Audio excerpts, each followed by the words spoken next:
Dans le cadre de notre semaine Sauvons la santé, nous nous sommes intéressés à la naturopathie, une méthode de soins alternative qui connaît un succès grandissant. Ne vous fiez pas aux apparences, ce n'est pas une consultation comme les autres. Est-ce que c'est la première fois que vous venez voir un naturopathe? Oui. Contrairement à la médecine traditionnelle, la naturopathie est une pratique non conventionnelle. Il faut savoir que le stress engendre une fuite immédiate de magnésium. Cette thérapie vise à aider l'organisme à guérir de lui-même, exclusivement par des moyens naturels. Diététique, jeûne, exercice physique, relaxation, massage, voilà quelques-uns des outils utilisés. Aujourd'hui, c'est la réflexologie. C'est un outil ancestral qui a fait ses preuves. Et on aurait tort de s'en priver.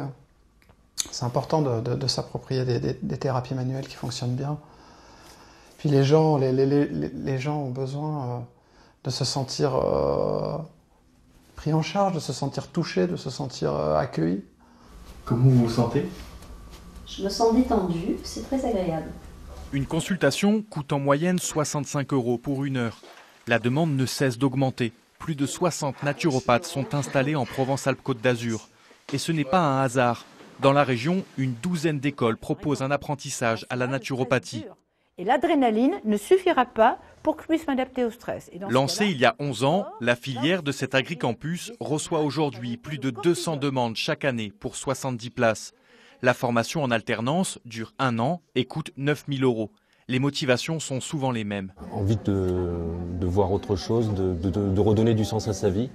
Donc voilà, ça faisait un moment que j'y pensais et j'ai eu la chance de connaître un plan social avec un plan de départ volontaire de mon entreprise qui m'a amené à faire ce choix.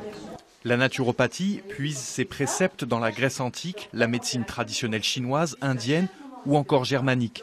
La discipline a été introduite en France dans les années 30, mais elle a eu du mal à s'imposer. Je pense qu'elle a été confondue avec des mouvements sectaires. Dans notre métier, on va questionner la personne sur son apport alimentaire, on va pouvoir modifier ses apports alimentaires, et il y a pu, à mon avis, avoir des dérives avec un végétarisme absolu, ou avec un végétalisme absolu, ou avec des régimes trop stricts, et du coup, je comprends que ça n'est pas plus, parce que ce n'est pas forcément adapté à tous les individus. En avril 2017, la filière hierroise devient la première et la seule en France, inscrite au registre national des certifications professionnelles. Formation sanctionnée d'un diplôme, conseiller en naturopathie. Un succès qui donne des ailes. On a délocalisé près de Nancy. On va délocaliser sur la région parisienne aussi, certainement dans l'ouest de la France, pour avoir des groupes entre 25 et 30 personnes qui soient vraiment formées et sur les référentiels métiers que l'on a développés et pour lesquels on est accrédité. Dans les années à venir, la formation de l'agricampus hierrois pourrait même s'étendre jusqu'à la Belgique et la Suisse. Le succès de la naturopathie ne semble pas avoir de limite. Voilà, c'est la fin de votre édition locale du Var. Merci de nous avoir suivis. Très bonne soirée à tous. Bon week-end et à lundi.